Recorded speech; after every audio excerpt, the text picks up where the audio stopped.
यो जागारतं कामयन्ते यो जागारतं सामानियन्ति यो जागार तमयं सोमाः तवाहमस्मि सख्येन्योका सख्येन्योका सख्येन्योका।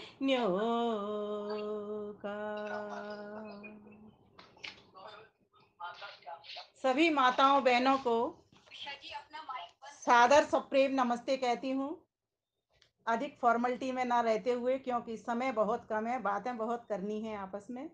इसलिए जितने भी उपस्थित यहाँ प्रबुद्ध गण, विदुषी, विद्वान जन, जितने भी लोग जुड़े हुए हैं, सभी को, जिन्होंने भजन सुनाया, प्रवचन सुनाया या प्रार्थना भी गाई, सभी माताओं को, बहनों को हृदय से नमन, वंदन, अभिनंदन करते हुए सादर सप्रेम नमस्ते कहती हूँ। स्वीकार कीजिए, स्वीकार कीजिए, स्वीकार कीजिए। परमपिता परमेश्वर को कोटिशः नमन, जिसकी कृपा से हम ये कार्यक्रम कर पा रहे हैं, और आदरणीय रचना जी, इनकी पूरी आयोजक समिति, सभी को भी नमन करती हूँ कि जिनके कारण हम एक दूसरे का दर्शन भी कर पा रहे हैं और अपनी बात साझा कर पा रहे हैं। बहुत अच्छा कार्यक्रम आपका दिव्यता, भव्यता, सभ्यता के साथ चल रहा है। प्यारी माताओं बहनों, आप सभी को सर्वप्रथम तो नवरात्रों की पावन उत्सव की, महोत्सव की, 9 दिन के महोत्सव की, शारदीय महोत्सव की बहुत बहुत शुभकामनाएं और बधाई देती हूँ। साथ ही आज सरदार भगत सिंह का भी जन्म दिवस मनाया जा रहा है, तो उनके लिए भी दो पंक्ति कह करके अपनी बात को प्रारंभ करती हूँ।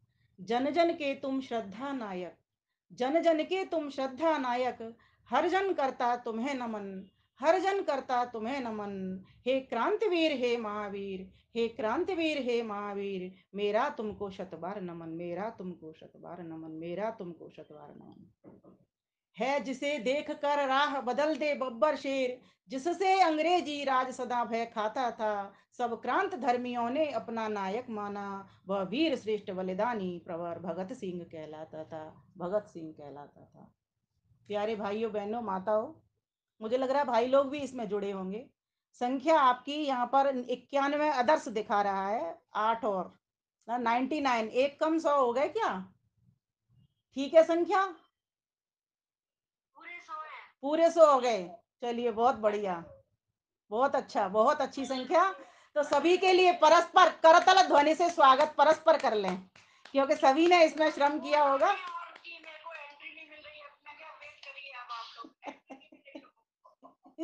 चलिए कोई नहीं, उनके पास पहुंचा दिया जाएगा जो रह जाएंगी, क्योंकि प्रयास मेरा रहता है उसे चैनल के माध्यम द्वारा जो रही हुई बहनें होती हैं उन तक पहुंचा दिया जाए। तो भाइयों बहनों, आज हम नवरात्रि का उत्सव मना रहे हैं, और मैं तो कहूंगी एक पर्व की तरह ही यह भी बन गया है, हमारे मुख्य पर्वों में भी एक पर्व आ गया है ये। तो पर्व का तो सीधा सीधा अर्थ होता है पर्वती पूर्यति जनान आनंदेन इति पर्व। पर्व वह होता है जो प्रेरणा करता है, पर्व वह होता है जो जागृति लाता है, पर्व वह होता है जो आनंद देता है, पर्व वो होता है जो परस्पर खुशियों को साझा करता है, परस्पर एक दूसरे की शुभकामनाओं को साझा करता है, परस्पर एक दूसरे की बधाइयों को साझा करता है, और एक दूसरे के लिए शुभकामनाएं देते हुए उसकी वृद्धि के लिए परमेश्वर से प्रार्थना करता है, वह पर्व होता है। तो ये जो नवरात्रि के जो 2 बार आने वाले वासंतिक और शारदीय नवरात्र हैं, वो मनाए ही इसीलिए जाते हैं क्योंकि मौसम का, एक बड़े मौसम का परिवर्तन, एक बड़ी ऋतु का परिवर्तन, जैसे कि एक साल के वर्ष के भीतर 12 मास, चैत्र वैशाख ज्येष्ठ आषाढ़ श्रावण भाद्रपद आश्विन क्वार कार्तिक अगैन फूस माघ फागुन, ये 12 मास होते हैं। तो 6 मास वासंतिक और 6 मास शारदीय। तो वासंतिक से हम शारदीय में प्रवेश कर रहे हैं, तो इसीलिए एक बड़ा परिवर्तन ही हो गया। वैसे तो हमारा हर 2 मास पे परिवर्तन होता है, छोटा छोटा परिवर्तन, लेकिन ये एक बड़ा परिवर्तन है। बड़ा परिवर्तन होने के नाते एक बड़ी संख्या, कौन सी बड़ी संख्या? 1 2 3 4 5 6 7 8 9, 9, इसीलिए ये बड़ी संख्या 9 दिन। तो आपका प्रश्न बनता था कि 9 दिन ही क्यों, इसीलिए 9 का अंक पूर्ण अंक। इसके बाद जो 10 आएगी वो तो 2 संख्याओं में विभक्त हो जाएगी, 1 और 0। ये 2 संख्या हो गई, तो आधी-आधी हो गई, तो छोटी हो गई, 0 छोटा हो गया, फिर 1 उससे बड़ा हो गया, है ना? और 2 उससे बड़ा हो गया, 3 उससे बड़ा हो गया, लेकिन यहाँ पर 9, 9 के बाद 9 अपने आप में एक पूरी संख्या, और इसको हम सिद्ध भी करते हैं कैसे? 9 का जब हम पहाड़ा पढ़ते हैं या आज की भाषा में टेबल पढ़ते हैं तो क्या कहते हैं? 9 एकम 9, 9 दूनी 18, 1 और 8 9, जोड़ते जाइए, 9 तीस 27, 2 और 7 9, 9 चौक 36, 3 और 6 9, है ना? पूरा-पूरी आप टेबल पढ़ जाएँगे, 9 धाम 90, तो 9 और 0 भी 9, तो 9 की संख्या पूर्ण ही होती है। अब वो परमेश्वर कैसा है? पूर्ण है। जीवात्मा कैसी है? अपूर्ण है। ये जागृति के दिवस, ये सामाजिक पर्व, ये हमको ये बताने के लिए आए हैं, उस एक से जुड़ जाओ। अभी आचार्य इंदिरा शर्मा जी बहुत बढ़िया संध्या का अन्वय के साथ अर्थ कर रही थी। वो क्या बता रही थी, आधी बात उन्होंने मेरी कह दी, आधी बात मैं पूरी कर देती हूँ, समय भी उतना ही है, तो दोनों का मिलके एक प्रवचन हो जाएगा। आधी बात उन्होंने ये कह दी कि किसका जप करें। ये जो नवरात्र आए, ये नवरात्र का मतलब कि क्या? नवानाम रात्राणाम समाहार, नवरात्र, नवीन नवीन रात्रियों का समूह। दूसरा अर्थ, 9 रात्रियों का समूह, ये नवरात्र कहलाता है। नव के 2 अर्थ, नव माने 9 और नव माने नया, तो नवीन नवीन रात्रियों का समूह। अब ये नवीन रात्रि तो है, मौसम में परिवर्तन कितना तगड़ा है, पहले गर्मी में थे, गर्मी में थे ना, अब हम सर्दी की ओर जा रहे हैं। ये वर्षा ऋतु जब आ गई है तेजी के साथ, इसलिए आई है थोड़ी सी ठंडक प्रदान करने के लिए, और हम देख रहे हैं मौसम में ठंडक आ रही है। अभी तो 2-4 बारिश और होंगी, एकदम से शरद ऋतु का शरद पूर्णिमा तक हमको पूरा पूरा आभास हो जाएगा अच्छी प्रकार से। इसीलिए शरद पूर्णिमा की रात्रि को भी हम उसको एक जागरण उत्सव की तरह खीर बनाकर और खीर का पान करते हैं। क्यों? क्योंकि वहां पर भी वो औषधि बन जाती है, वहां पर वो औषधि बन जाती है वो खीर। तो हमारा जितनी भी ऋतुएं परिवर्तन होते हैं, अब ये चूंकि बड़ा परिवर्तन है यहाँ ऋतु ऋतु का, तो क्या करते हैं, यहाँ भोजन में भी परिवर्तन हो जाता है। अब भोजन में परमेश्वर की ये व्यवस्था है, ऋतु ऋतु के अनुसार हमको फल फूल देता है। तो हमें एक संकल्प लेना चाहिए, कोई भी व्रत पर्व उत्सव त्योहार तीज जो भी आते हैं, वे हमारे लिए व्रत लेने के लिए आते हैं। और क्या व्रत लेने के लिए आते हैं? व्रत कहते हैं संकल्प को। क्या करने के लिए आते हैं? कि जाग जाओ भाइयों बहनों, यो जागरा तम ऋचा कामयन्ते, जाग जाओ, अर्थात ज्ञान प्राप्त कर लो। तुम्हारे लिए ऋग्वेद की ऋचाएं कामना कर रही हैं। क्या कामनाएं कर रही हैं? कि तुम ज्ञान ले लो, ज्ञान भर लो मुझसे। ये कौन कहता है? तमयम सोमा, ईश्वर बता रहा है हमको, कह रहा है अपनी वाणी से। क्या कहता है? कहता है जाग जाओ मेरे प्यारे बच्चों, अब तुम्हारा जो ऋतु परिवर्तन हो रहा है इसको समझ लो। क्या समझ लो? कि इसमें आपके अपने पिंड को देखो और इस ब्रह्मांड को देखो, आपके पिंड में भी परिवर्तन हो रहा है। क्यों हो रहा है? ब्रह्मांड को देखो, इस ब्रह्मांड में परिवर्तन हो रहा है, ऋतुओं में परिवर्तन हो रहा है। इसलिए देखो, क्या सामंजस्यता है आपकी ब्रह्मांड के साथ पिंड की? क्या तालमेल बिठ रहा है? क्या आपके बात पित्त कफ बैलेंस में संतुलित है या असंतुलित हो गए हैं? ये देखो, ब्रह्मांड से मिलान करो, तो आप पाओगे कि इन दिनों किसी को खांसी हो गई, किसी को जुकाम हो गया, किसी को फीवर आ गया, किसी को डेंगू ने काट खाया। और अभी एक आचार्य जी की पत्नी जो गई है वो डेंगू से गई है, सुनने में ऐसा आ रहा है। कोई कह रहा हार्ट हृदय रोग से गई है। जो भी हुआ, जैसे भी हुआ, वो उनको अधिक पता होगा। पर मेरा ऐसा मानना है कि मौसम के परिवर्तन का प्रभाव हमारे पूरे पूरे पिंड के ऊपर आता है। इसीलिए ये जागने के दिवस हैं, जाग जाओ। अब प्रतीकात्मक रूप से लोगों ने क्या किया कि रात को लेकर के डमरू बादन जो कुछ उसको मिला उसको लेकर के वो बजाने लग गया, पब्लिक को समूह को जगाने लग गया कि जाग जाओ भाइयों। अब उनको जगाने का तरीका नहीं आया, क्योंकि व्यक्ति बुद्धिमान तो बहुत कम होते हैं, है ना, सामान्य लोग बहुत होते हैं। तो जो जिसको लगा वो वही करने लग गया। कोई नाच रहा है ना, कोई प्रतिमा लगा रहा है, कोई कुछ और कर रहा है, कोई भेंटें गा रहा है। वो भेंट क्या है? ईश्वर को भेंट रखना, जो आप प्रार्थना गा रहे थे, ईश्वर से कहना। अब ईश्वर तो धनवान है, वो हमारी क्या भेंट लेगा? बस भेंट लेगा तो हमारे हृदय के भावों की। और वो भी 9 दिन तक भेंट ही गाती हैं। बस उनको पता नहीं है कि हम कर क्या रहे हैं, क्या गा रहे हैं और किसको देवी मान रहे हैं। हमारा इस आर्य समाज के मंच पर कर्तव्य बनता है कि हम सभी आर्य बहनें, जिस प्रकार से अभी इंदिरा बहन जी ने संध्या की बात बताई, गायत्री की बात बताई, ये बातें बता करके हम अपनी आर्य बहनों के साथ साथ जो अनार्य लोग भी हैं उनको भी जोड़ करके उन तक भी ये बात पहुंचाएं कि तुम करो, सब कुछ करो, रात को जाग लो। वैसे तो रात सोने के लिए बनाई है, जगने के लिए नहीं बनाई। रात्रि जागरण से मतलब यहाँ पर अर्थ निकलता है कि हम सब जाग जाएं, अंदर से ज्ञान प्राप्त करें, ईश्वर का, जीवात्मा का, प्रकृति का, त्रैतवाद का ज्ञान प्राप्त करें हम सब। तो ज्ञान प्राप्त करेंगे तभी तो कर्म में उतरेंगे हम। यथार्थ ज्ञान है नहीं, मिथ्या ज्ञान हमको पड़ा हुआ है, विपरीत ज्ञान हम लेने वाले, संदेह हमको मन में हो रहा है, संशय हमारे भीतर उठ रहा है, दुविधा हमारे भीतर आ रही है। तो हम कैसे ज्ञान करेंगे और कैसे उससे फिर लाभ लेंगे, कैसे शुद्ध उतरेंगे। तो ये जो आया है, ये नवरात्र का पर्व यही बताने के लिए आता है कि जाग जाओ, मौसम में बड़ा परिवर्तन हो रहा है, तुम सर्दी की ओर बढ़ रहे हो। और जो सर्दी के जो दिवस होते हैं वो कैसे होते हैं, अच्छे लगते हैं, ऊर्जा से भरने वाले होते हैं। अभी बरसात के दिनों में तो आप कुंद कुंद थे, है ना, घर में ही तो बैठे बैठे साधना करते थे, लगता था कीचड़ मिलेगी बाहर, क्या करेंगे जा करके। तो वनों से साधु संत महात्मा आते थे, हमारे घरों में प्रवेश करते थे और हम उनकी सेवा शुश्रूषा करते थे और उनसे भी हम कुछ उपदेश प्राप्त कर देते। अब इसी के बाद आप हमारे भारतीय संस्कृति की मजबूती देखिए कितनी जबरदस्त है।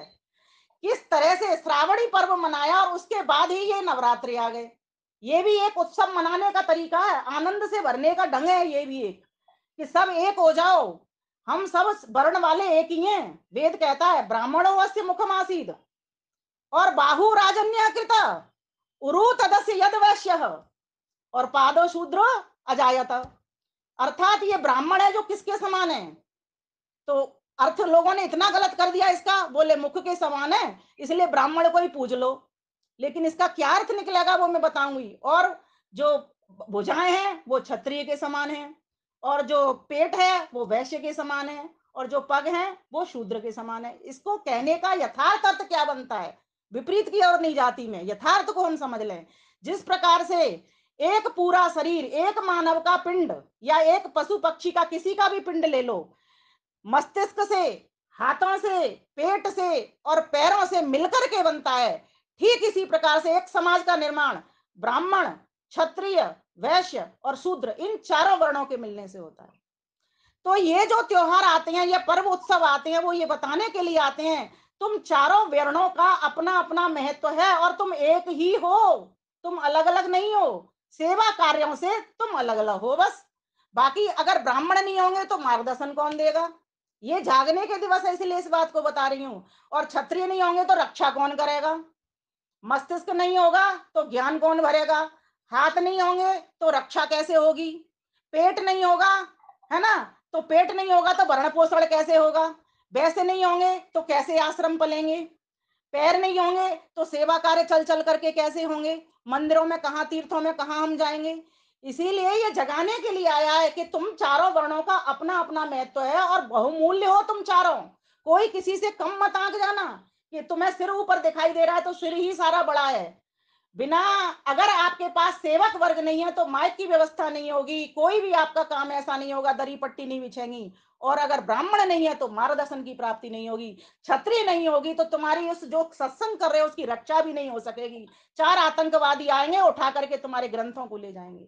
इसलिए वेद बार बार हमको कह रहा होता है कि इन वर्णों को समझ करके ये सामाजिक समरसता के लिए ये त्योहार आते हैं।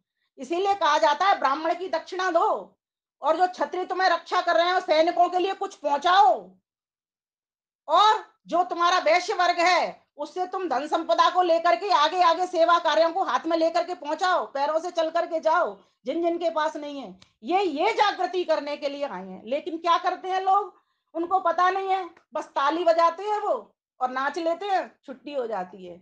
ये सब करने के लिए नवरात्रि के पर्व नहीं आते। नवरात्रि के पर्व ये संकल्प दिलाने के लिए आते हैं, व्रत लो। क्या संकल्प लो कि मैं 9 दिन तक गायत्री की साधना करूंगा। साधना मीन्स साधना, किसको साधना, इंद्रियों को साधना।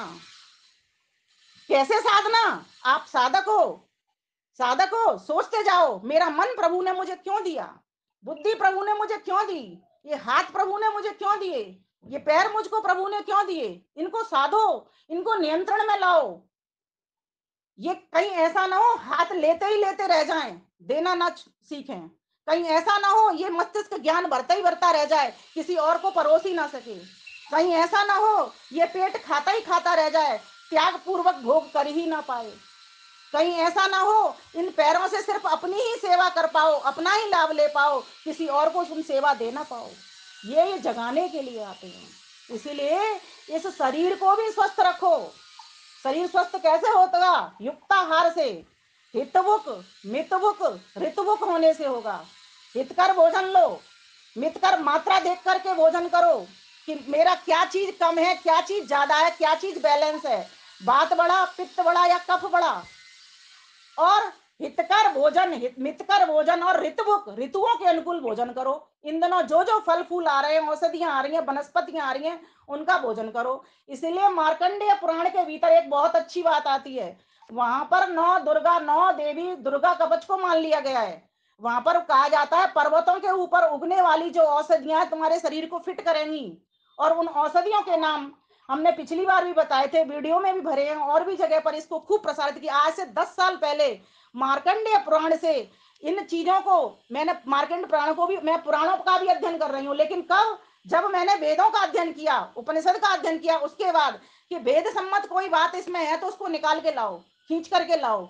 इसलिए मैंने मार्कंडेय पुराण को देखा, मंगवाया, मेरे पास नहीं था, बहुत प्रयास करके इस मुझे मिल पाया और वहां से मैंने ये चीजें निकाली। आज से 10 साल पहले व्हाट्सएप पर सबसे पहले मेरी ये वो निकल के गई थी। आज जगह जगह पर प्रवचनों में ये चीज बोली जा रही है। वहां पर बताया गया शैलपुत्री किसको कहा गया? पर्वत के उगने ऊपर उगने वाली पुत्री, यानी हरण हरितिका आदि को कहा गया। हमारे देश की भारतीय संस्कृति इतनी मजबूत है, इतनी मजबूत है कि वहां पर माँ ईश्वर को भी कहा जाता है, तो माँ पैदा करने वाली जननी को भी कहा जाता है। माँ पैदा करने वाली जननी को भी कहा जाता है, तो माँ औषधियों को भी कहा जाता है, तुलसी माता कहते हैं ना हम।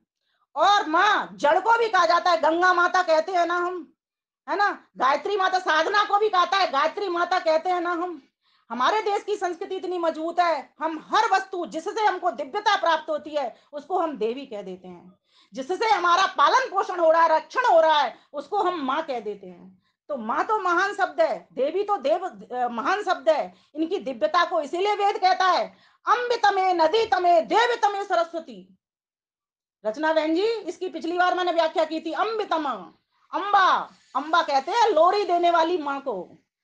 ये सारी नदियां हमको लोरी के समान पाल रही हैं, सुख दे रही हैं। लोरी मीन्स सुख दे रही हैं। नदियां ना हो तो पानी ना पिएंगे, औषधियां नहीं हो तो हमारे शरीर स्वस्थ नहीं रहेंगे, हमारी माता नहीं हो तो हमारी पालन रक्षण कौन करेगा? ईश्वर नहीं होगा तो ये सारी रक्षण करने वाली शक्तियां भी नहीं होंगी।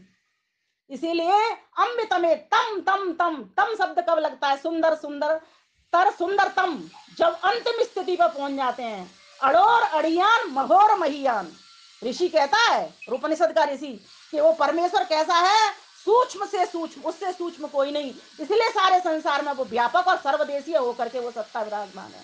उस सत्ता को जानो। कैसे जानोगे?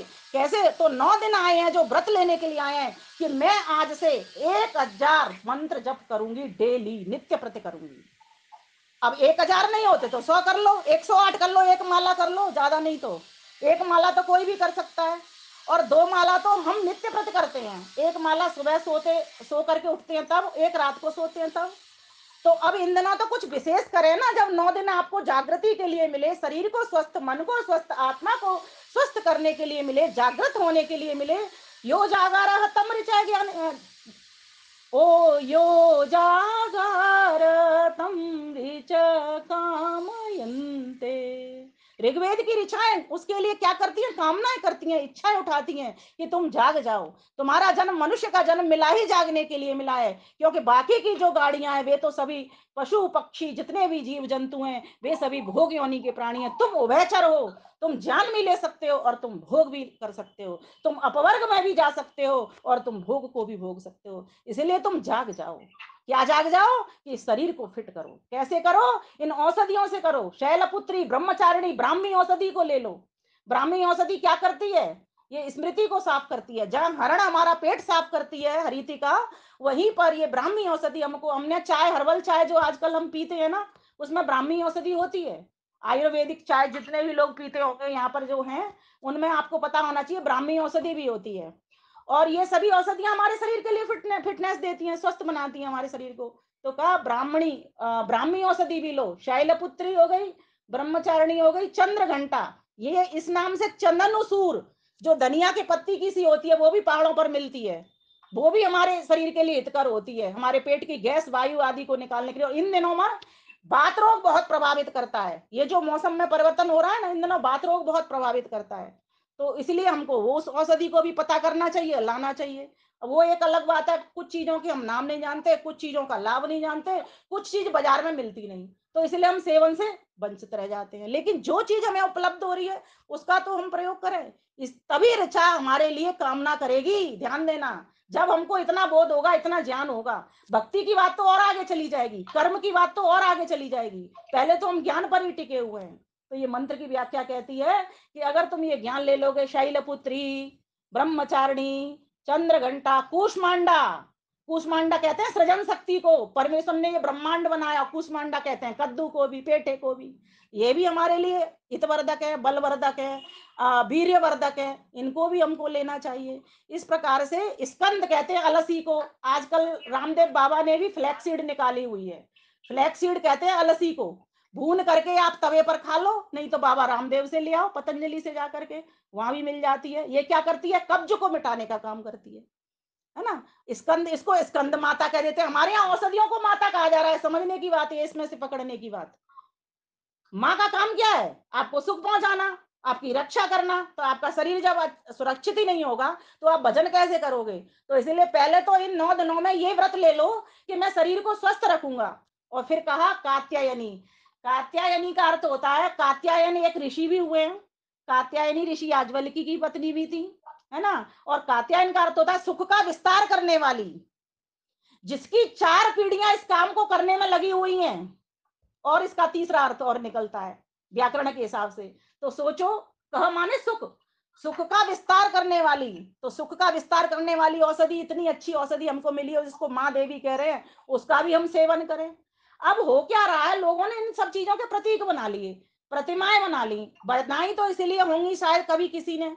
और ये कौन सा काल था जब बनाई, जब इन औषधियों को सब भूल गए, जब इन माताओं के दर्शन करना सब भूल गए, इन देवियों को समझना सब भूल गए, उस ईश्वर की उपासना करना भूल गए जो सबसे बड़ी देवी है, सबसे बड़ी माँ है, तो जाकर के लोगों ने समाज को दिखाने के लिए ये प्रतिमाओं के निर्माण कर लिए कि इनके द्वारा बता दो, संतोषी माता बन गई, कहीं पर को पार्वती माता खड़ी कर दी, कहीं पर कोई माता खड़ी कर दी, कहीं पर कोई माता खड़ी कर दी। और एक जगह तो मैंने देखा है औषधियों को ही माता बना करके पूजा जा रहा है, जैसा कि ये मार्कंडे पुराण में बात आई है, इस तरीके से चल रहा है। तो अगर आपको बोध करना है तो इन चीजों में से निकाल निकाल करके बोध करिए कि ये औषधि सभी माता इसीलिए है कि इनका हम सब लाभ लें और इन नवरात्रियों में अपने शरीर को स्वस्थ कर रखें, जिससे कि हम 108 मंत्र की जो माला है उसका जाप अर्थपूर्वक कर सकें, ईश्वर से संबंध बना करके, शब्द, अर्थ और संबंध, 4 बातें याद कर लो। न्याय दर्शन के गौतम ऋषि कहते हैं प्रमाण, प्रमिति, प्रमाता और प्रमेय। प्रमाण कहते हैं साधन को, जैसे आप अपनी आंख से कोई वस्तु देखते हो, आपने अपनी आंख से ज्ञान किया, किसका किया, औषधि का, जिसको कि मैं माँ कह रही हूँ या आप भी माँ कहो उसको, क्योंकि हमको सुख पहुंचा रही है वो। तो ये जो हमारी आंख है वो प्रमाण हो गई। प्रमाता कौन हो गया, किसके द्वारा ये आंख दर्शन कर रही है, उस औषधि की। प्रमाता हो गई आत्मा, जीवात्मा। अच्छा, औषधि का ज्ञान कर रही है तो, और औषधि कौन हो गई, प्रमेय हो गई। जिस वस्तु को जानते हैं हम, जैसे ईश्वर, ईश्वर को हम जानना चाहते हैं तो वो प्रमेय हो गई, और उसको जानने के साधन क्या है, ये मन बुद्धि हो गए, तो ये प्रमाण हो गए, है ना। और प्रमाता, प्रमाता जीवात्मा ही रहेगा हर विषय में, क्योंकि जानने वाला यही रहता है, आत्मा ही जानता है चेतन होने से। प्रमाण और प्रमिति कहते हैं ज्ञान को, जिस वस्तु का जो ज्ञान किया जाता है वो प्रमिति होती है। तो जब हमको ये बात समझ में आ जाती है गौतम ऋषि की कि इन 4 बातों को जाने, तो जान करके फिर व्यक्ति बोध की ओर बढ़ता है, फिर सीधा सीधा विरोध नहीं करेगा, वो समझने का प्रयास करेगा आखिर ये कब ऐसा चला, कौन सा ऐसा काल आया, क्यों इन सब चीजों की पूजा होने लगी, और क्या इसके पीछे सही यथार्थ बोध है, उस यथार्थ को सामने लाएगा और समझ जनता के प्रस्तुत करेगा। तो मैं ये चाहती हूँ 9 दिन तक सभी माताओं बहनों से ये निवेदन करना चाहती हूँ, प्रवचन का विषय तो मेरा लंबा ही हो जाता है, पर मैं ये चाहती हूँ कि सभी माताएं बहनें 9 दिन तक 9 वेद के मंत्र याद करें। क्या? 9 दिन तक 9 वेद के मंत्र याद करेंगे। कितने माताओं के हाथ ऊपर हुए हैं ये बता दो मुझे।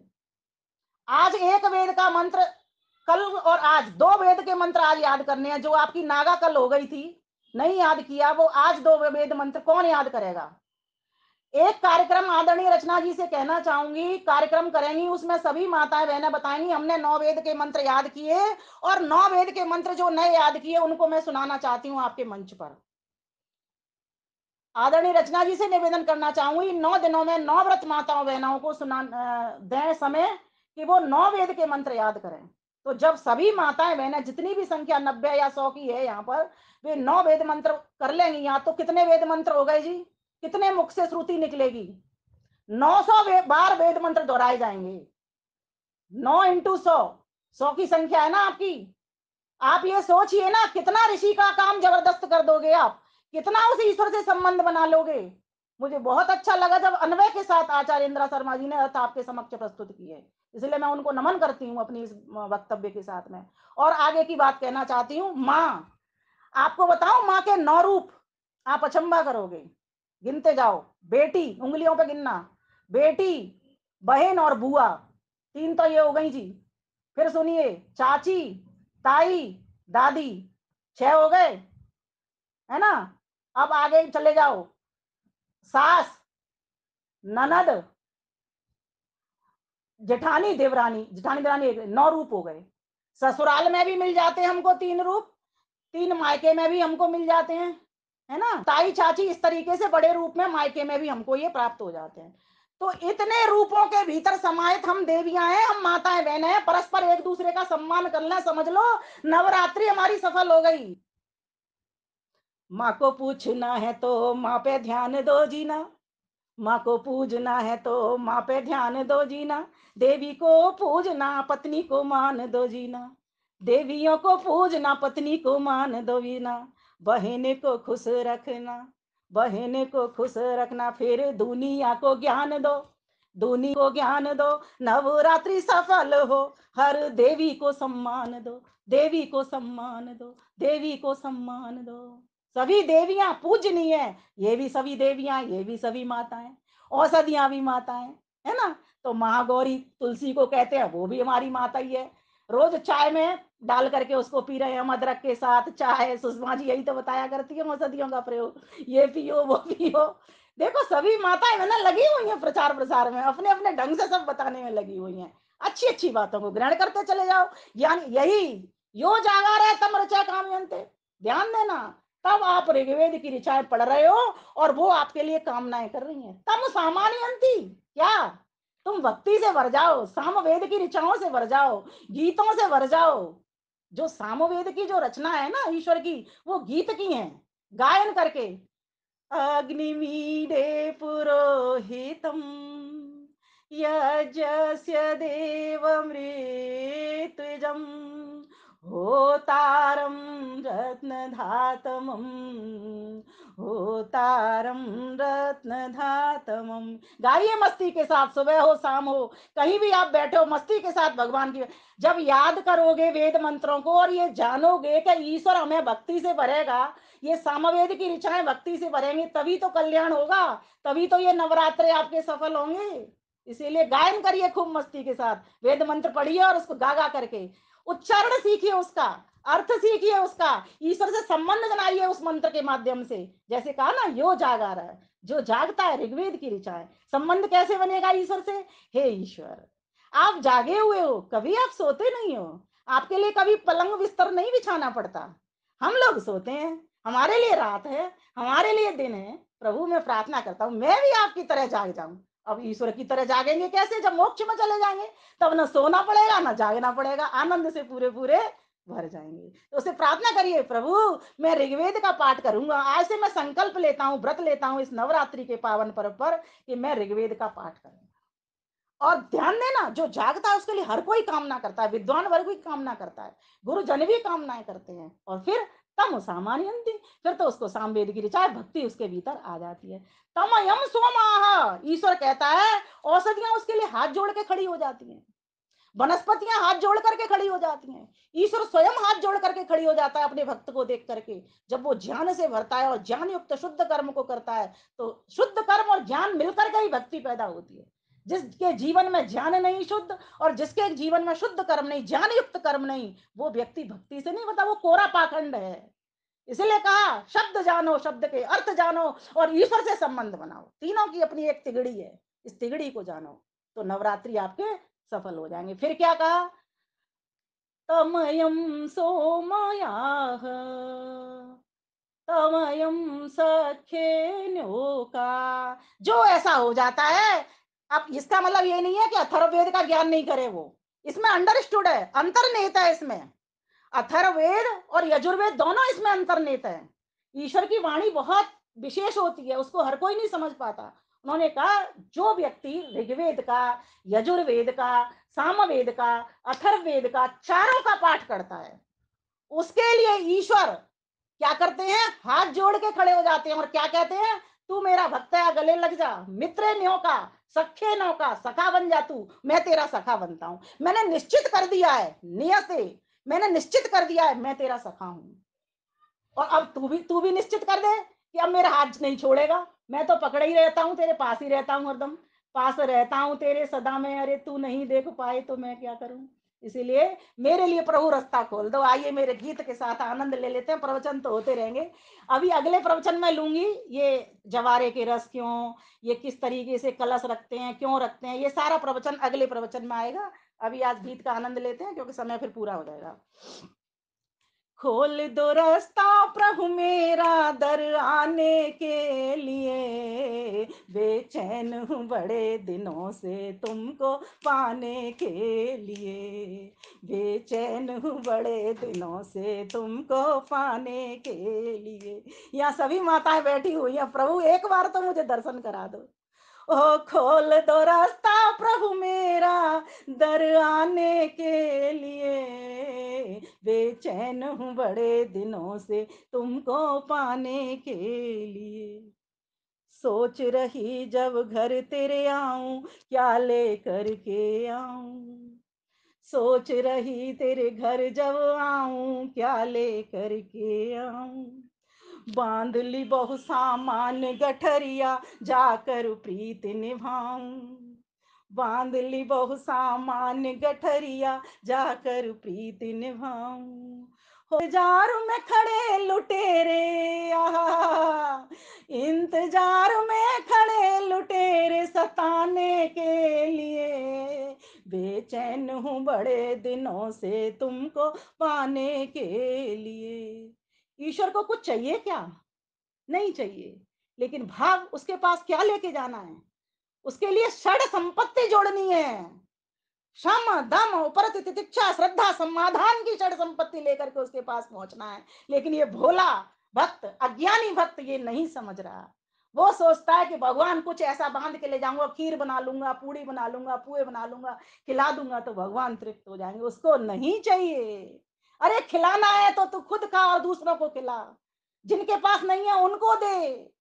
तो इसीलिए तेरे भीतर लोभ आ गया, तुझे सताने के लिए। पंक्ति क्या कहती है?